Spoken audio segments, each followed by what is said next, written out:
Ambiance studieuse pour ces étudiants de l'université de Falmouth, au Royaume-Uni. Ils travaillent d'arrache-pied sur un nouveau logiciel de réalité virtuelle qui permet de faire voyager le joueur plus de 200 ans en arrière, au temps de l'Angleterre victorienne. Si vous allez au British Museum, par exemple, vous pouvez voir beaucoup de choses qui viennent du passé, mais ce n'est qu'un aperçu. Mais si vous utilisez la technologie des jeux vidéo et que vous la combinez avec ça, vous pouvez réellement transporter les gens dans le passé et leur permettre de pratiquement s'aventurer dans différentes périodes historiques.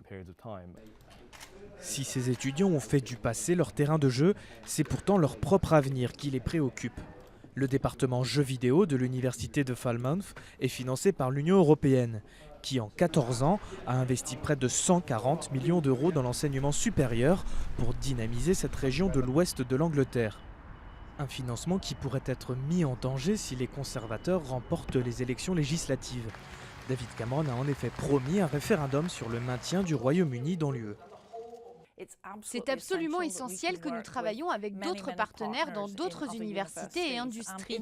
Nous avons des projets ici qui comptent pas moins de 11 partenariats au sein de l'Union européenne. L'idée que tout cela pourrait ne plus exister à l'avenir à cause d'une sorte de fermeture des frontières est tout simplement effrayant.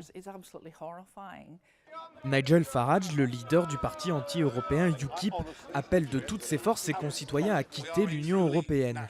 Pour lui, faire partie des 28 est davantage un poids qu'une aide pour le pays. Le seul moyen de rendre à ce pays sa démocratie, son droit souverain et sa dignité, c'est de divorcer à l'amiable de l'Europe.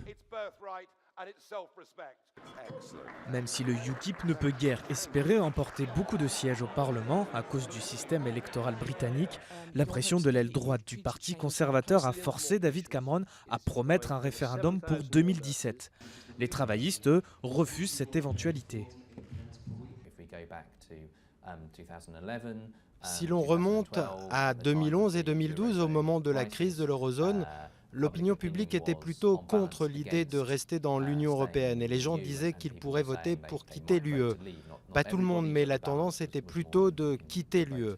Mais durant les dernières années, la tendance a changé et dorénavant, de plus en plus de gens disent qu'ils voteraient pour rester en Europe plutôt que de partir. De quoi rassurer quelque peu les étudiants de Falmouth. Et en cas de victoire des conservateurs, la relation compliquée des Britanniques avec l'UE s'annonce en tout cas digne d'un parcours d'obstacles.